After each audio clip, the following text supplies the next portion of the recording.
Hey everybody, this is Dr. Monica Du. I wanted to go ahead and talk to you about newborn care. Now, this is such a wonderful time when we welcome a new baby into the world, and it can be exciting and challenging, and there's just a lot of mystery sometimes behind all the things that will occur, and sometimes anxiety. And the more informed we are, the better prepared we are to go ahead and welcome that newborn baby and do the best that we can to make sure that their transition is a healthy and, safe one.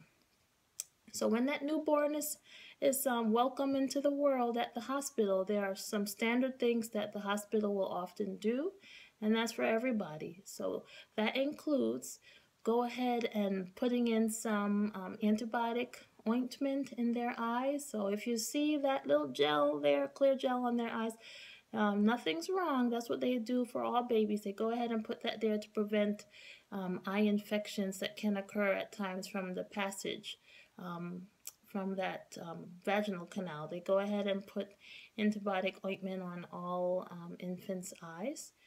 Secondly, they're going to go ahead and check in newborn screen. That newborn screen is very important. That helps us to detect certain things such as metabolic disorders, galactosemia, problems with digesting milk protein, sickle cell disease, cystic fibrosis, quite a few things that can be devastating if not detected early. So that newborn screen is quite important, and that is going to happen through a heel stick normally. So if you see them sticking that baby's heel, don't get upset. That's what we do for everybody. In addition, they're going to check a bilirubin. And that bilirubin is a protein in the body that can build up in high amounts if we're not careful with babies, and it can cause them to look yellow. You often hear it called jaundice. If it gets too high, that can travel to their brain and it can be devastating, even deadly. So checking that bilirubin is another important standard protocol that all hospitals provide. And then they will ask you at that time if you want to give baby a hepatitis B vaccine. That vaccine is offered at birth for all babies, and if you feel like you don't want to do it, then that's fine. You can always have it done once you get to your pediatrician's office. And that pediatrician visit, by the way, should be within that first week of life, preferably around 3 to 4 days, after your hospital discharge stay, because we want to make sure that the transition from the in utero environment is a safe and healthy one. And at that visit, we check baby from head to toe, just like they did at the newborns care time period in the hospital. And then in the hospital, they're also going to be checking to make sure baby is gaining weight appropriately. Usually they gain about an ounce per day. They want to make sure that if you're breastfeeding, baby is latching on correctly, they're taking in enough, they're having good wet diapers, good bowel movements. And bowel movements will usually be yellow and seedy if they're breastfed. Bottle-fed babies can have kind of a variety of color ranging from kind of yellow to green, still seedy, and that's normal bowel movement. So don't be afraid if you see that yellow to green seedy bowel movement. That's normal. And so they also check to make sure that baby's having good bowel movements and having those good wet diapers. That shows us that they're taking in good nutrients. So that's also important. And then they're going to make sure usually that you have a pediatrician selected and that you have an appropriate car seat to take that baby home. And that car seat should be rear facing with that baby in there, and make sure that you have adjusted it appropriately so that they are not too snug and not too loose. Usually you don't want more than about 1.5 finger breadth under that chest clip. If it's too tight, it's going to be too constrictive, and if it's too loose, then it's really not useful. You want to keep that baby safe when you're driving. So those are kind of pretty standard things that you should expect while in the hospital. And then in terms of now what's going on at home when you arrive, make sure that you have an appropriate crib. That mattress should be firm, no soft mattresses, no co-sleeping in the bed, especially for those breastfeeding moms. You get tempted, and I tell you from my own experience with my 3 children, you get tempted to kind of want them to cuddle with you in the bed, but it's a very challenging time. You're tired. You might fall asleep. You don't want that baby to roll off of the bed and have a head injury. You don't want, obviously, to lean over on them and you not be aware. I have had many stories where, unfortunately, children can be suffocated in the bed. The adult bed is not a child's bed, it's not an infant's bed. It's too soft oftentimes. We have all these fluffy pillows and all these things. This can be a suffocation hazard. So know what we call co-sleeping. Have them in their own crib, firm, flat mattress. No bumpers really at the newborn time. It looks wonderful and pretty and all that, but you don't need that right now. Just have them in their own crib, dressed comfortably.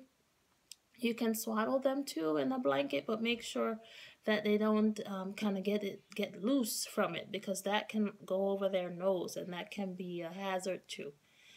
And then other things, that baby's gonna come home with that little umbilical cord stump.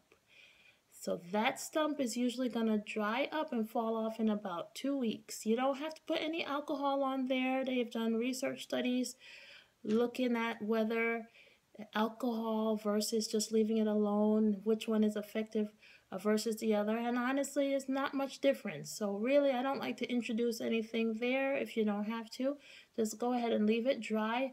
Roll that diaper under that little belly button area and just let it be. You'll see it's going to dry up. If it doesn't dry up, when you go to your pediatrician visit, they're going to take a look at it and see if it's still looking moist and gummy. Then we can do things with certain chemical that we use to just help to gently dry that area faster for you. But that's something that you can discuss with your pediatrician. So leave that cord alone and it will dry up and fall off when it's ready. Now, in terms of feeding, baby is gonna want to feed quite frequently. Normally it's around every 2 to 2.5, even to 3 hours. I wouldn't go beyond that 3-hour mark because they have high metabolic needs, and they will usually gain about 1 ounce per day. Is normal. Is That's what they will gain. So that means that we got to be feeding pretty regularly, even cluster feeding, meaning after you've already fed them and you put them down, it may seem like they still want more, and you can go ahead and do that, but just make sure that they're not being overfed, because their little tiny tummy is very, very, very small, and if you overfeed, they can start spitting up. And it's normal to spit up a little bit, but if it is projectile, forceful in nature, coming out persistently, got to let your pediatrician see that and take a note of it. Let them check them out. But feeding is going to be very frequent, and just, keep calm, keep yourself hydrated for breastfeeding moms, bottle-fed, formula-fed babies. Make sure you have enough formula on hand because they grow quickly in the beginning. They have high metabolic needs. So make sure you're feeding them appropriately and don't let them go beyond 3 hours. We don't want them to have any weight loss. And in terms of people coming over, it's awesome to let people come see that baby. However, if anybody is sick, tell them to stay away. Hold on now, don't come close, because baby's immune system is not robust like yours and mine yet.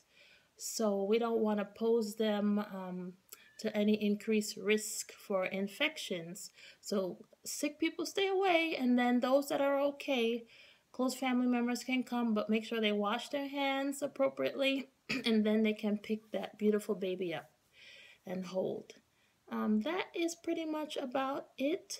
Make sure that you just, keep a watch on baby. If you have any questions, I'm sure your pediatrician would love to answer them for you.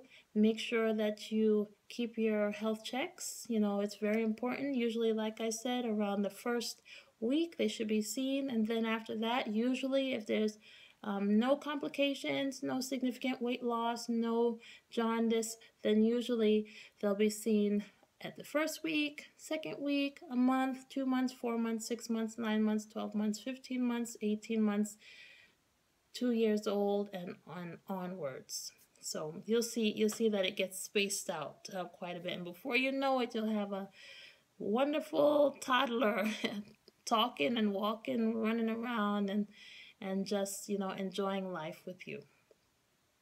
All right, I hope that this was helpful for you. Just kind of a quick run through of the common things that you should expect with that beautiful newborn baby.